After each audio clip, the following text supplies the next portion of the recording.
MSD of Steuben County Board of Trustees regular meeting. Could everyone please stand for the pledge? I pledge Allegiance to the flag of the United States of America and to the republic for which it stands, one nation, under God, indivisible, with liberty and justice for all. All right. Patron comments. Do we have any signups tonight? All right. Approval of minutes. We've received the minutes from several meetings, the October 21st regular meeting, the tentative teachers agreement meeting, executive session, sorry, on October 23rd, and November 6th, and on October 30th, the ratification meeting. We did find an error on November 6th. Dr. Wiedenhofer? Okay.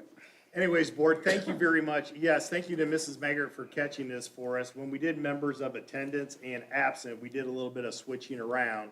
So we'll make this change for you, but I want to make sure you have the correct change before you go and vote on it. So members present at our Carlin Park meeting were Mr. Beard, Mrs. Maggart, Mr. Poor, and Mr. Ridenhour.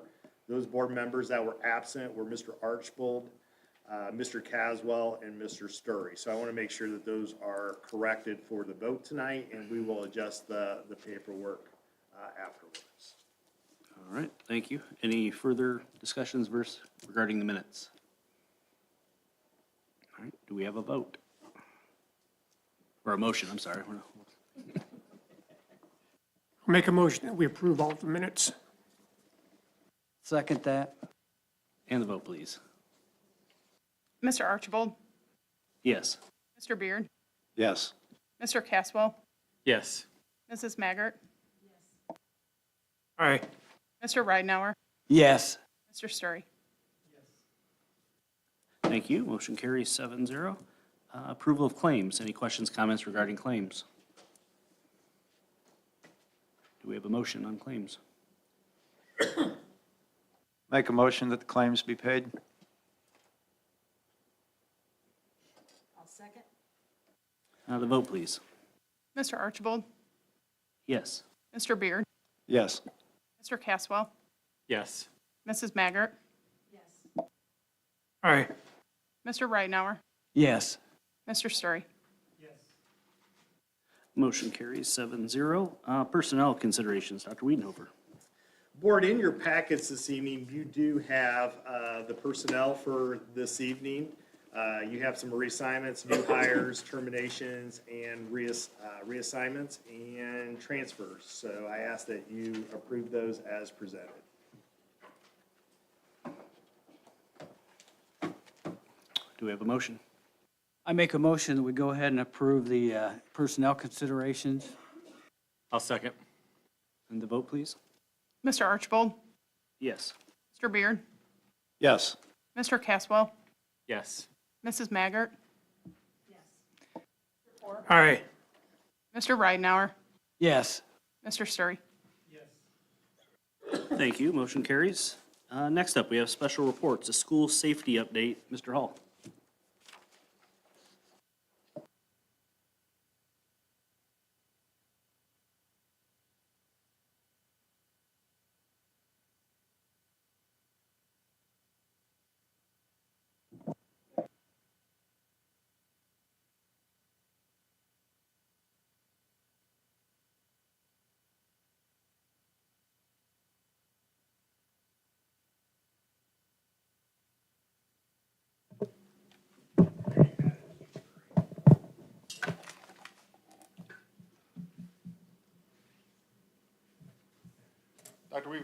Dr. Wiedenhofer, members of the board, good evening.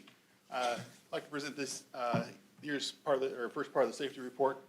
As you know, each year we do our safety plans for all the buildings for the district. We have updated everything this year. We are currently working on some new reunification plans after some meetings we've had. So we will currently get those updated and get those taking place. Some things that we put in place for this year that we're working on. All the schools now have secure entrances where all the people that come into the offices have to be let out in the buildings. So they can't just go from the office out in the buildings. We have to let them out. Unfortunately, the only place we cannot do that right now is Pleasant Lake due to the setup of the building. But that is all taking place with all the other buildings.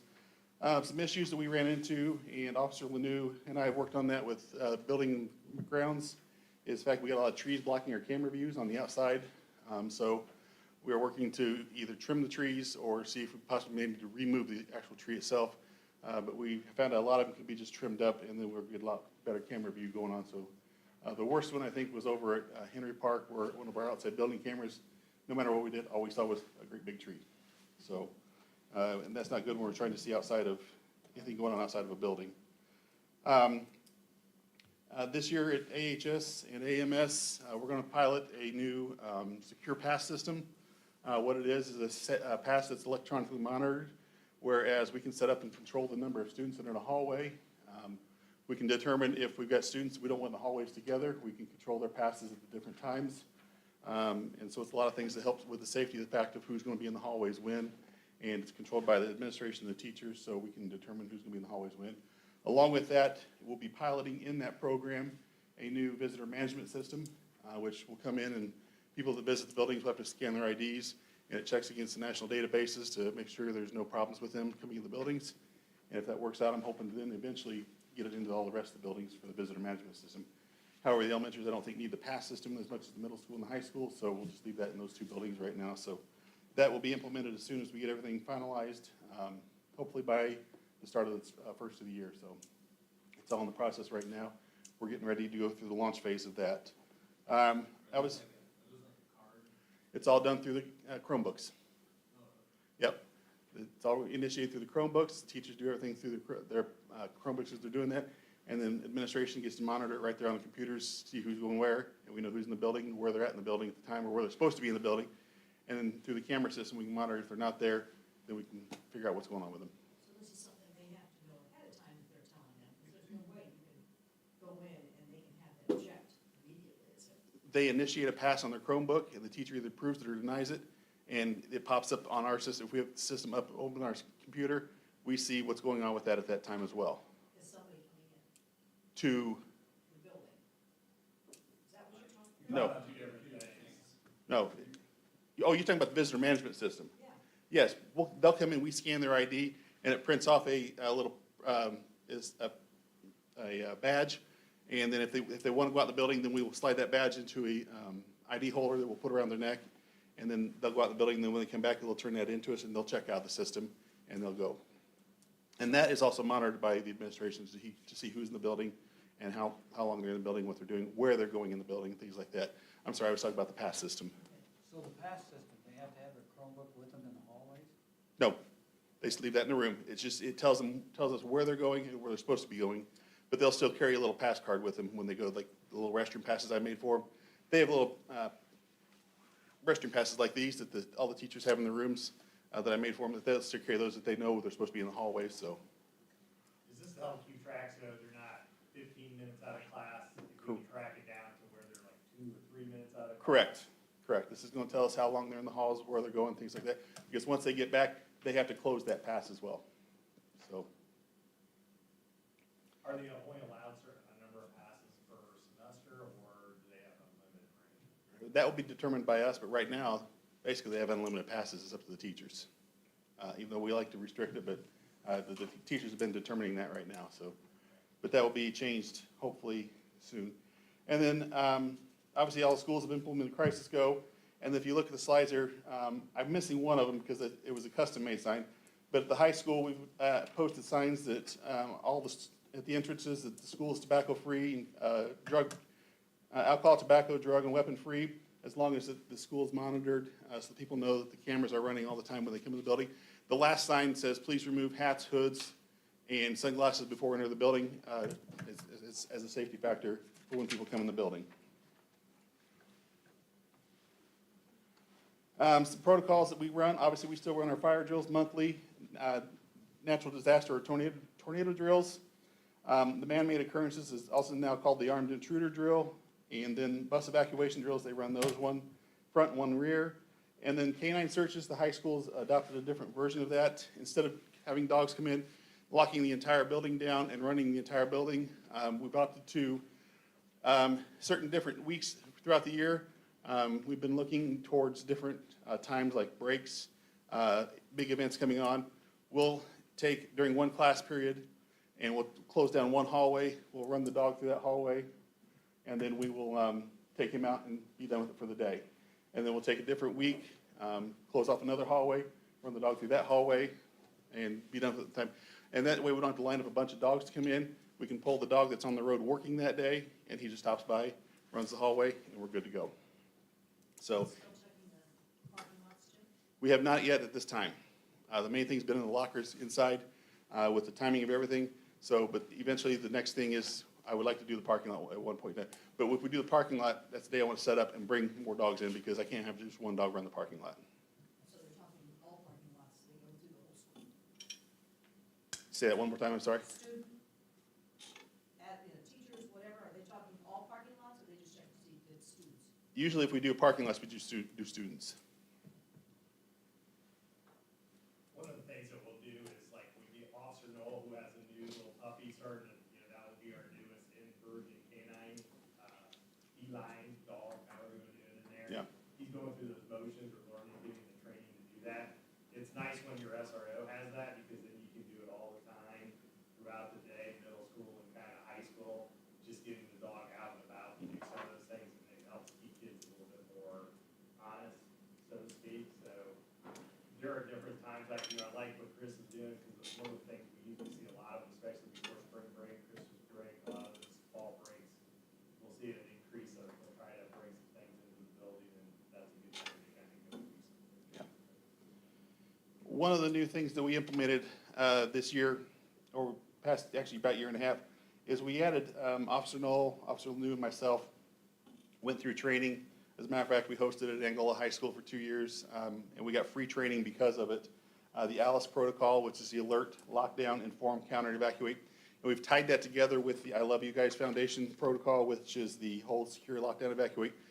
We still use the protocol for the hold, lockdown, and that tells us what to do. However, we implemented with the ALICE protocol with that as well, that the staff can use the alert part of it. If they see something in the building they don't like, they have access to the PA system now through their phones in their classrooms.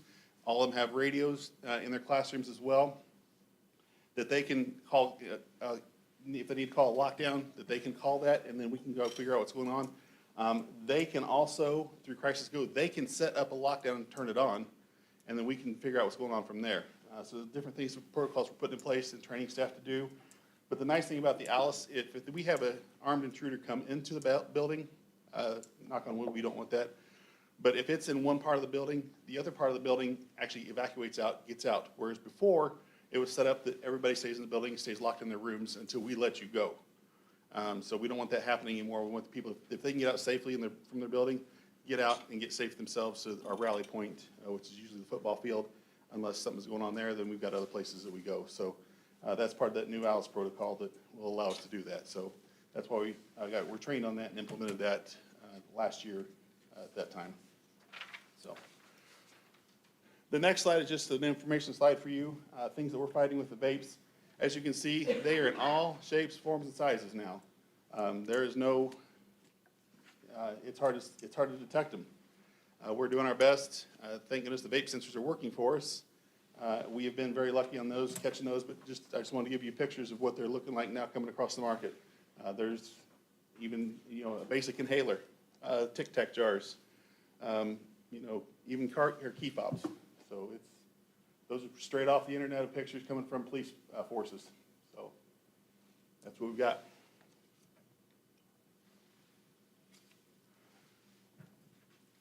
Some things that I'm working on coming up. I've been working with Emily in the IT department. A lot of our building maps have been outdated quite a bit, so we're in the process of trying to get those cleaned up. I know I've got the high school ones all done, and she's been working on the middle school.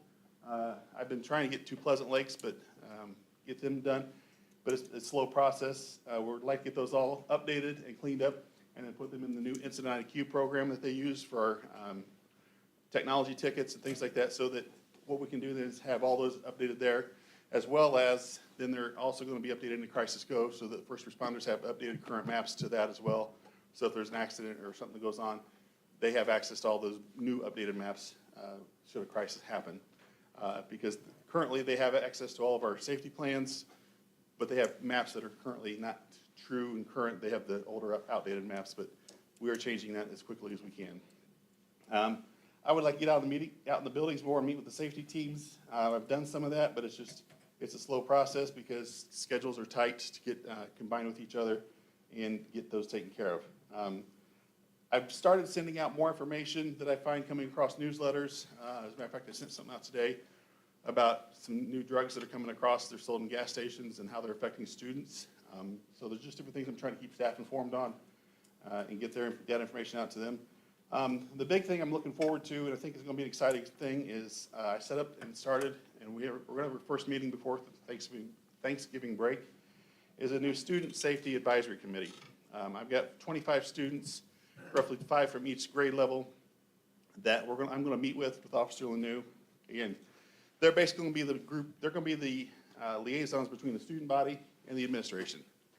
As a matter of fact, I sent out questions to them already for them to think about before our first meeting, asking them how they feel safe in the school, what things can we as administration do to make them feel safer, and then basically we want to hear from the student body. A lot of times the administration doesn't get to hear from the students as to what kind of things they want to do, and a lot of that came from the fact of, as a leadership, our PLC leadership, we had to do some interviews with students on the culture of the building. And it was interesting to hear the answers coming from the students on the culture of the building. I mean, we got a lot of positive answers, but there were some things that the students brought up that I thought, it's time that we listen to the students a little bit. So that will be starting up here soon. I'll have a first meeting with them, and then so we'll go from there.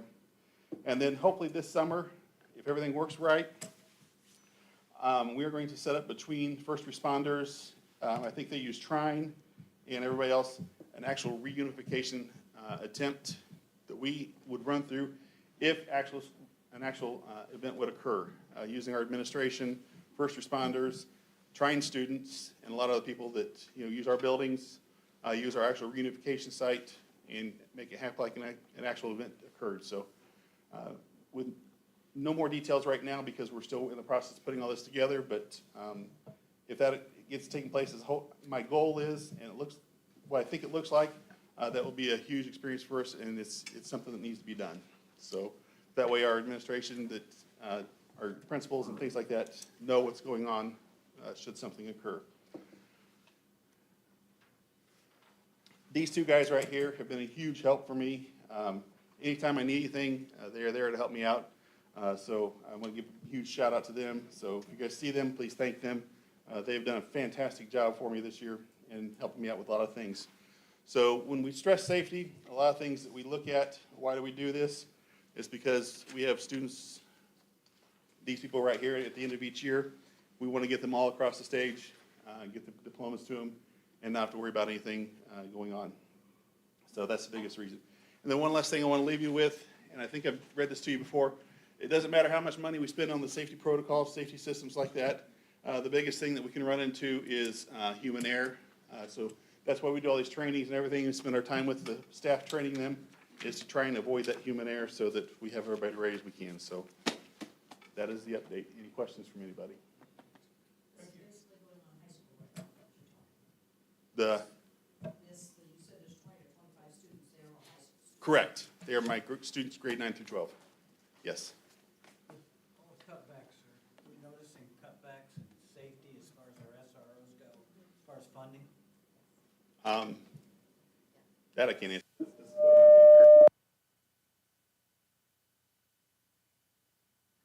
Our SRO grant was reduced this year.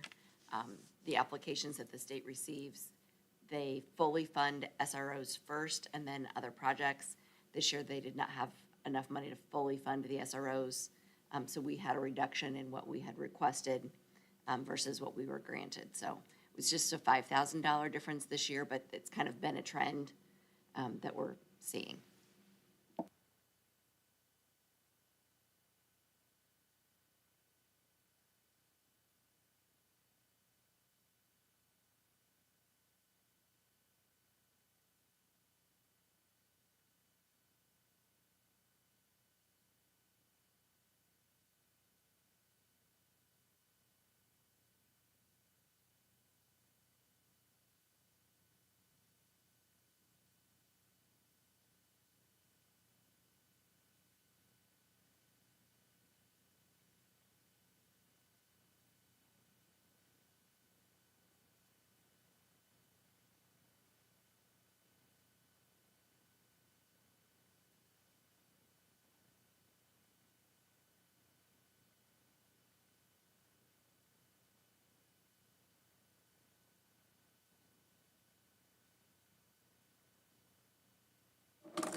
Old business, collection policy 3324, the first reading. Dr. Relu.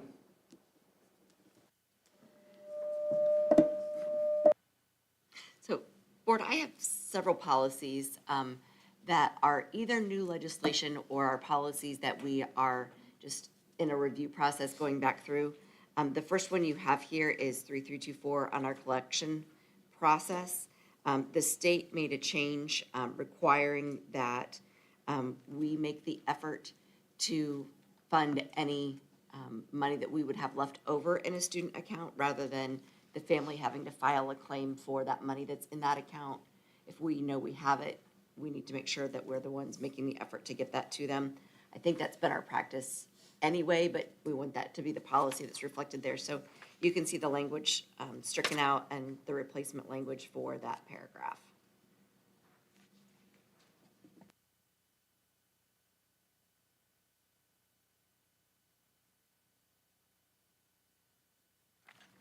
Board, this is a new policy that ISBA has drafted based on legislation. Essentially, it says that if there is an applicant who is related to a board member or an administrator, we would hire an alternate candidate rather than bringing on that person. You'll see in paragraph 2, however, there are exceptions to that policy. They just have to be approved by the board when it's in the best interest that we hire that person.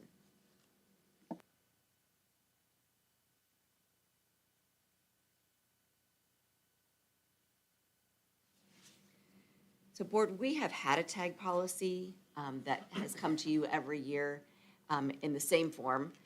This year, the legislature dramatically changed how they are using the line item in the teacher appreciation grant. This year, no more than 20% of teachers can receive that tag grant, and it has to be based on the criteria listed in the 3 tiers that are in this policy.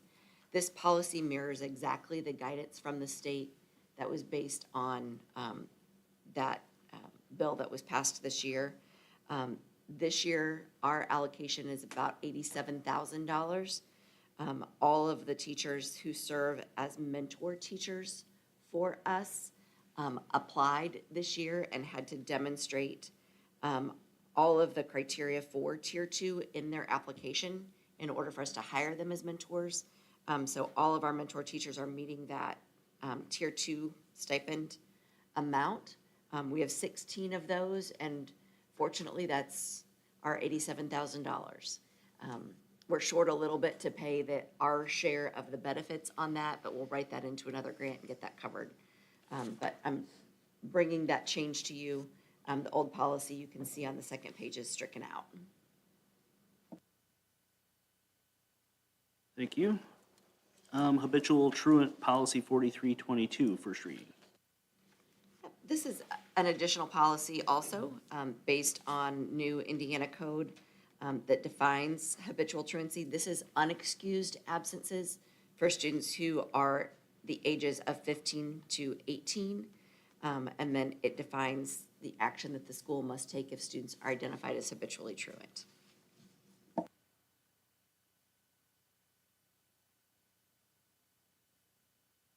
Work permits too, I don't think they even have work permits anymore. They do not, so it is just pull their driver's license or their ability to get that permit. And then that is on their record as habitual truant. How soon can they get their licenses back? So the policy would require an annual review of attendance. This will be for a year. It could be a year. The principal can do that anytime within that year. So if there's an improvement in attendance, that could be granted back sooner than that year. All right. Homebound instruction policy 5350, first reading. Again, this is a new policy based on new Indiana code. This is a policy that allows us to be able to provide educational services to students with a medical need to be on homebound instruction. This is a practice we have had in place for a considerable number of years, but there is not a board policy around it. Students must be out of school documented with a medical need for at least 20 days in order for us to have to provide those homebound instruction services. And this policy would require that we do that with somebody who is appropriately licensed and following the goals of the IEP for those students. We serve students with 504 plans also. This policy requires that it be done with IEP students. We currently do it with 504 students, with students who may not even have a 504 but have been out for various number of reasons, to make sure that we're providing that education for our students.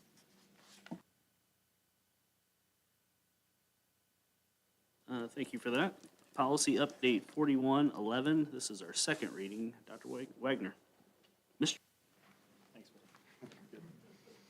No changes from what I presented last time. If you recall, at our last meeting, we already approved to start these procedures and the policies with our background checks. So this one, I'm asking you to approve to be able to add it to Board Policy 4111. And that would be for our national arrest data and then our national DCS background checks. Any questions, comments before we vote? Do we have a motion?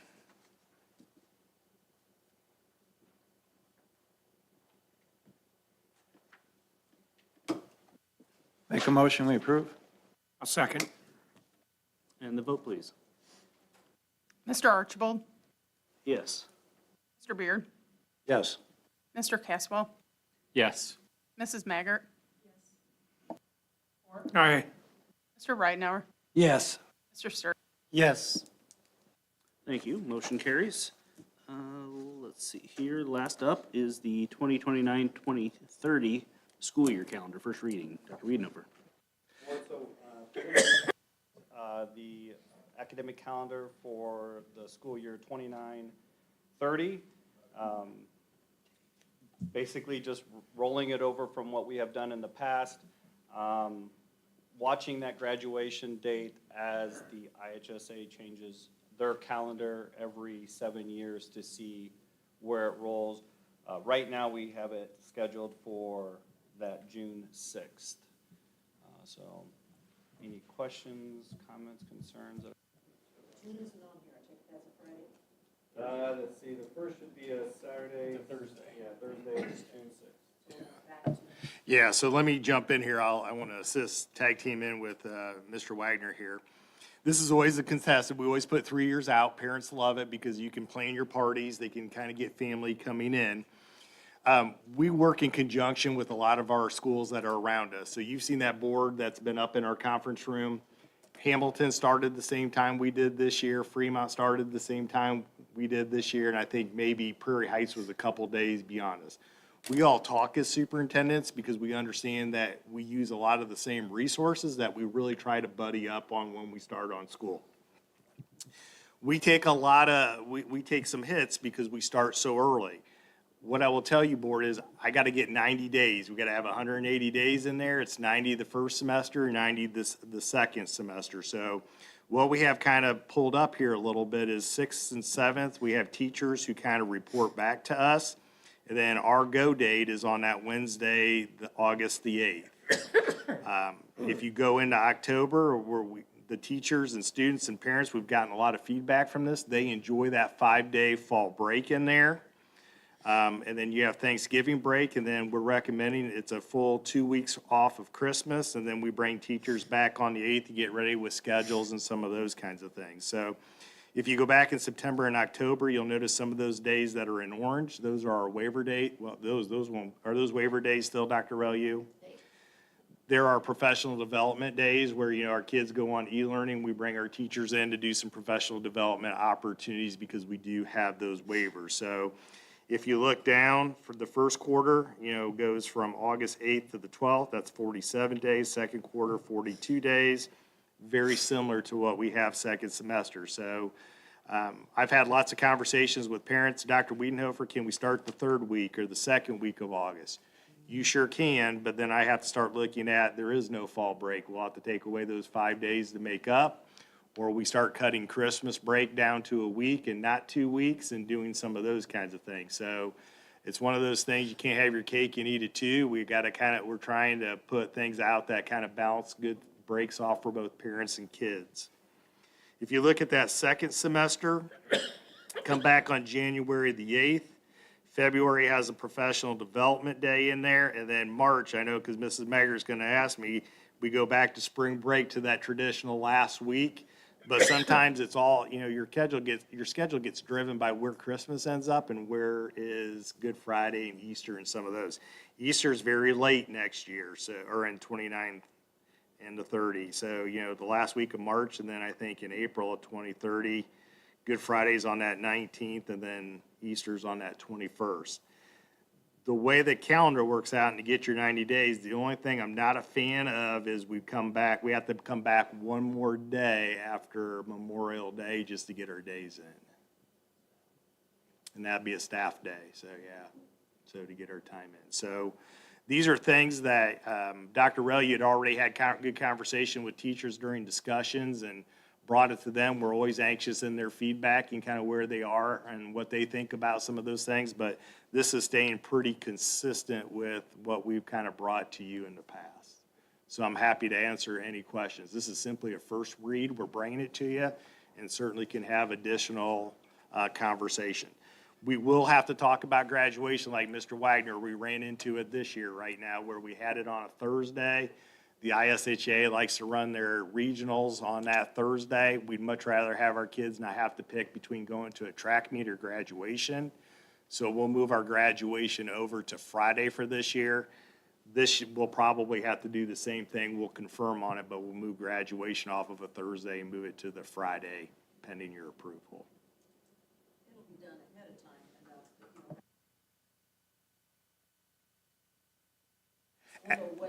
you'll know ahead of time for the activity. Absolutely. And remember, this is calendar 3. So that's been kind of a nice one. We got caught again this year with having, we scheduled graduation on a Thursday.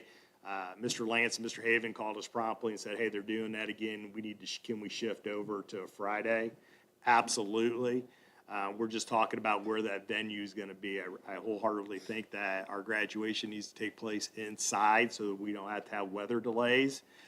Because here's my fear. With us moving to a Friday, that gets rained out. Graduation now moves to a Saturday, and I think that will upset some of those parents who have parties already scheduled on Saturday. So I'd rather be proactive. Graduation's on a Friday. It's inside. We're going to run it. There's no way to cancel it or don't need to cancel it, and we'll kind of do it there. So, but I think Mr. Haven and the high school are looking at options that can we do graduation at Trine or will it be in our gym this year? So they're evaluating those options right now. Questions about the calendar? Teachers vote on that, right? Have they voted on this? Teachers do not vote on the calendar. They simply offer we have discussion on it.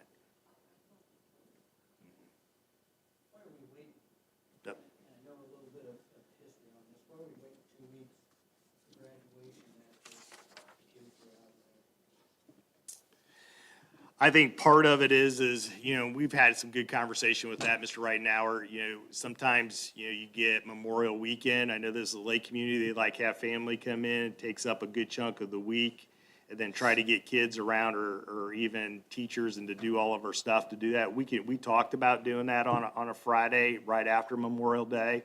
I think the high school has always kind of traditionally liked to have a little bit of time to get kids out, get grades done, transcripts, get summer school started, and then be able to Well, they used to tackle do it on for snow days. graduations. Or they back it up because of snow days. We really don't have snow days anymore. That's why, you didn't want the kids coming back. Oh, with electronic, that was always, the counselors were always telling us you needed that extra week or whatever to get things ready, but with everything being electronic now, it's almost like, I will tell you this too, I kind of like it back, not doing it right off the bat. You will have some seniors who are really trying to get all of their credits in. I'd much rather have the credits, have everything ready to go so that they can walk across the stage, hold their head held high and go. We have a few of them that will wait to the very last minute and try to get everything done before they can, because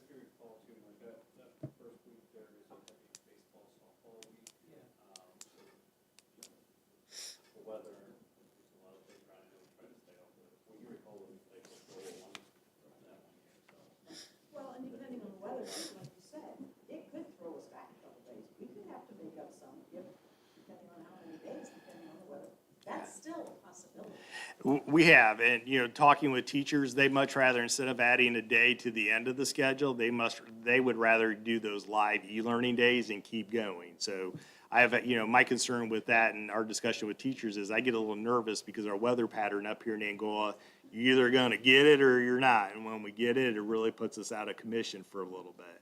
I've already been up here where we've had 5 straight days where we're out of school. 5 days of e-learning and live learning is sometimes can be a little bit tiresome. So on day 6, I kind of think sometimes it's a good break.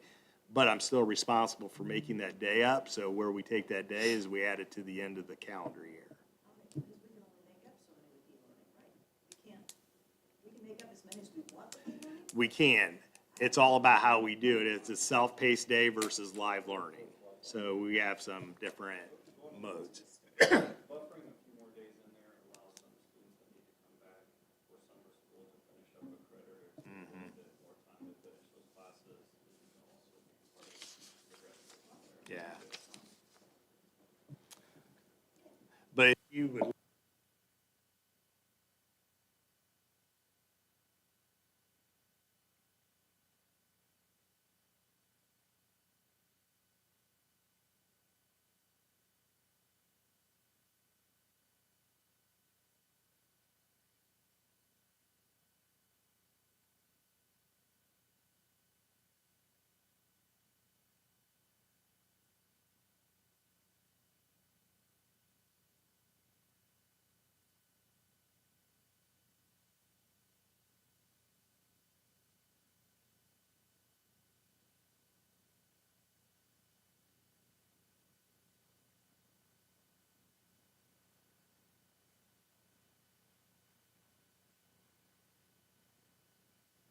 Well, it's interesting too. This is a large graduating class. I think it's 100 or 200 or 190, whatever. It's one of our largest ones that come through. We're a little nervous, if we do put them in the gym, then we're going to have to restrict how many folks parents can bring. Here's your tickets and you can bring 5 family members. One of the things I've stressed to the high school is I'd love for you to explore the Trine. Because sometimes it's not, I don't want to have to restrict parents. I want them to bring it, but at the same time, that's what graduation parties are for you to have everybody and to there and to kind of celebrate. To me, it's for family and for those people who have invested in that child's educational K through 12 atmosphere and experience to give them the opportunity to celebrate with that child walking across the stage. So we're with you. It's just, I think, if my numbers aren't as big as what they are this year, then, I think we can look at some of those things, but you're going to have to do wherever the venue's kind of open. So. Thank you.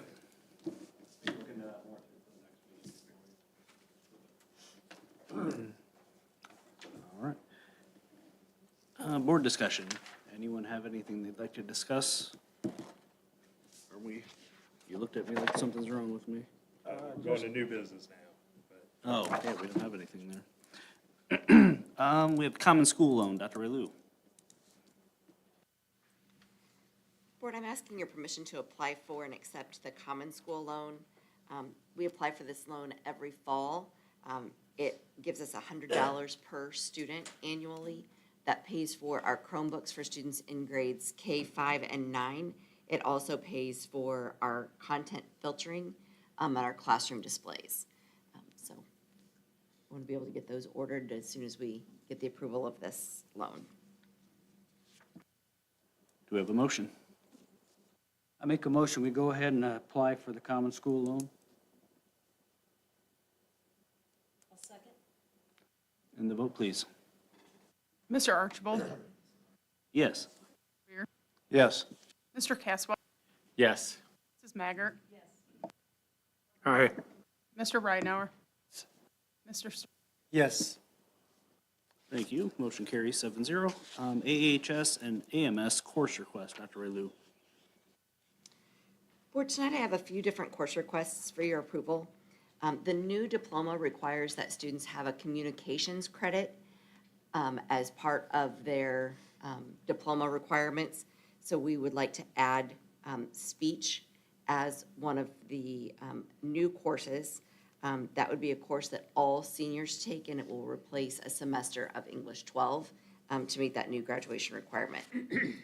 The other new high school course is an additional dual credit course. This would be in partnership with Ivy Tech and taught by Troy Smith. It would be abnormal psychology, which would be a second level psychology class after students complete intro to psychology.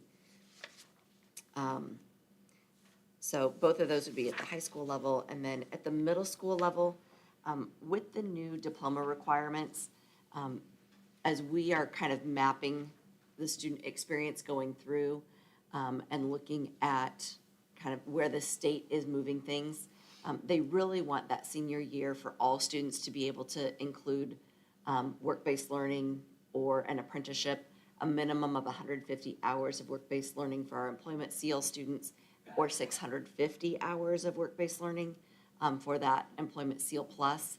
So to make room in students' schedules for that, they're really encouraging schools to begin all students taking high school credit at the middle school level. This year, you already approved and we have added the computer science class. That's the new graduation requirement. They're preparing for college and careers course. It's a new graduation requirement. We would also like to add PE for high school credit and 2D art for high school credit. That gets those required courses out of the way. Students are already taking them, so there's not a staffing change with there's not really any, there's a couple shifts in curriculum in how we'll be doing those courses so that it meets the high school requirements and making sure that we're aligned with those expectations. But it opens up those, what would traditionally be thought of as elective kind of required courses. So students can complete those early and then make time in that senior year for more work-based learning and apprenticeships. And I just listed for you in the memo here, the courses that are available then in grade 7 and grade 8 for high school credit. 2D art would not start until next school year because we need to make some schedule changes to make that happen. So we're requesting your permission to offer all of those new courses. Is a speech class dual credit or no? We currently have a dual credit version of that on the books. This would be a non-dual credit version that would be for all students that don't want to take the dual credit. So you can get high school credits for phys ed in middle school, right? Correct. How's that gonna impact the high school phys ed teachers? So we'll put them out of a job or? So that was the first question when we had this conversation with the middle school Okay. teachers was, we want to make sure that's not what's going to happen. The phys ed requirement changes with the new diploma requirements, and they're only required to have that one course. What we find the majority of our phys ed teachers are spending their schedule teaching are the weights and agility courses.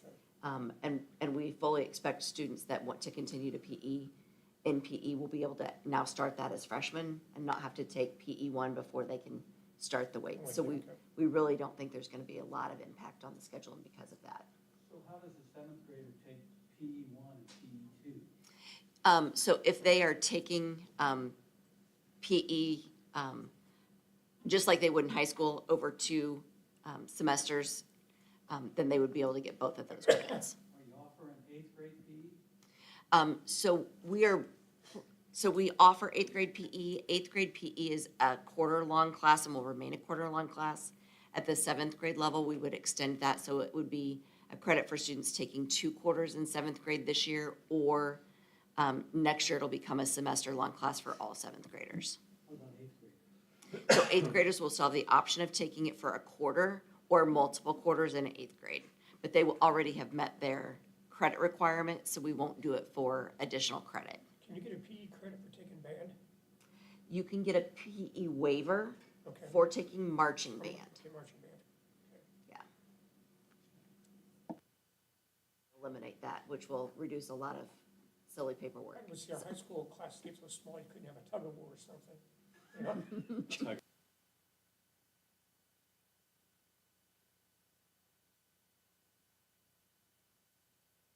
Head to the banister upstairs. Any other questions, comments? Do we have a motion? Make motion to approve. I'll second that. The vote, please. Mr. Arch, Yes. Mr. Beard, Yes. Mr. Caswell, Yes. Mrs. Maggart, Yes. Aye. Mr. Ridenhour, Yes. Mr. Sturi. Yes. Thank you. Motion carries. Future meetings, unless otherwise stated, all meetings will be conducted here at 6 PM in the McCutcheon Administration Center Boardroom. Our next two meetings are a week early. December 9th is a regular meeting, and then January 13th, another regular meeting. Superintendent's report. Board, just a couple items that we have tonight, just bring your attention. Veterans Day celebrations happened last week, both at the middle school and P Lake.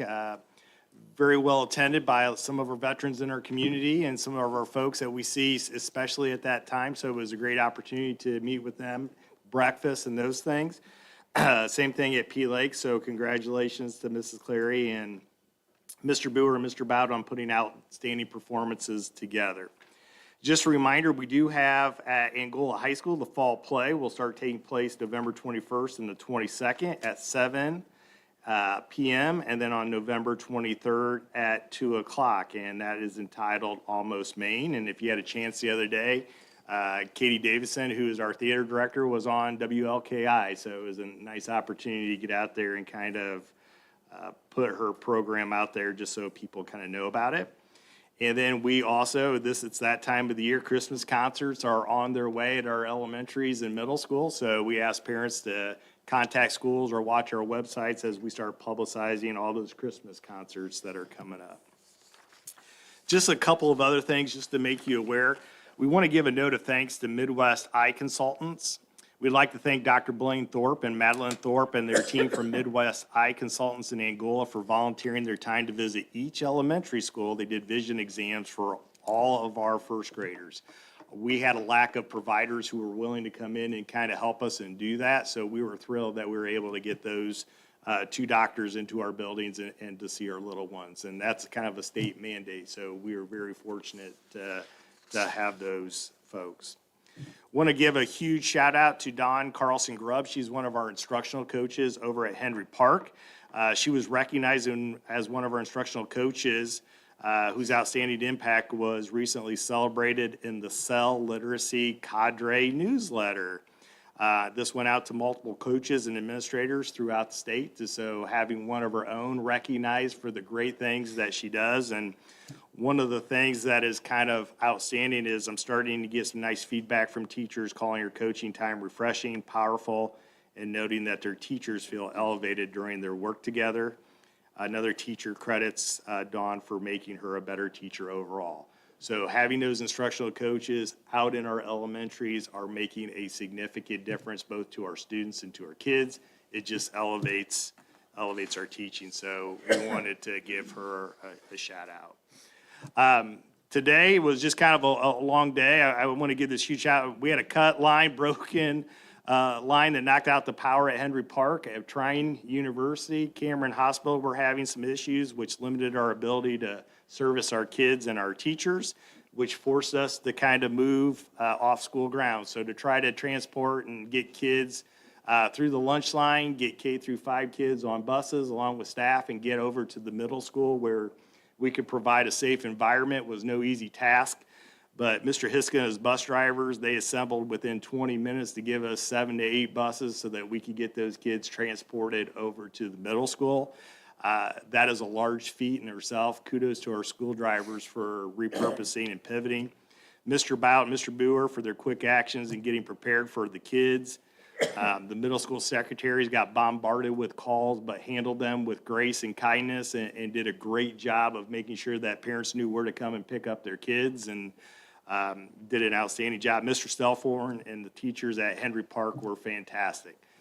Power goes down, we're able to get them through the lunch. Each teacher and it goes back to school safety, got their safety bags, got their class rosters, had their flashlights, were able to work in a dark environment to be able to load kids, get everybody ready to go and get there. because the hardest part is when you have 300 kids and you're trying to get rosters, you want to make sure everybody goes home. Here's Mr. Archbold, is this your dad? Yes, or sign out, let me double check. It's always kind of a huge feat doing that. Our district safety team, Mr. Hall and his team, along with central office personnel, dropped everything what they were doing today to go over there. That was well-staffed with lots of adults and caring individuals who are very patient to make sure that our kids got where they needed to go. And then lastly, I think our SROs in the city of Angola for giving us some police presence. They helped run interference a little bit with traffic, and we're able to make sure that everything was nice and orderly. We got every kid where they needed to be, signed out to every parent, and didn't leave until the very last. And we had some very dedicated Henry Park teachers who stayed to the very last minute, who didn't have to, but chose to do it to make sure that every one of our kids got home. So I'm extremely proud of our team, being in a difficult situation that made it work. They didn't complain. They got it done, and we have lots of caring individuals. So I couldn't be more prouder, Mr. President, of our team and our staff here at MSD. And that is all I have. Sure, the kid.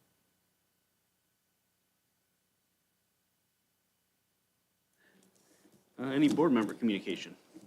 Yeah, Corey, I'd like to give a shout out to the Cardiac kids, Coach Thomas and that football team that finished the season off fantastic. And really, it's neat when you win a football sectional because it brings the community together. And I just want to shout out the way they finished the season. And today, I looked on the Indianapolis Star, and I see that we have a young lady, Maya Harris, I think it is, that is one of the 5 candidates for Miss Volleyball this year in the state of Indiana. Now, that's the second one that we've had here in the last couple years, and it says an awful lot to what we're doing with our volleyball program as well. So those 2 shout-outs.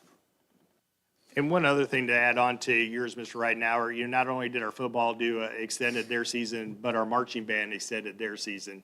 I think this is my 5th year here. That's 5 straight years that band program has gone down to state, and they finished 10th. So that is not a small feat. That is great leadership. That is great instruction.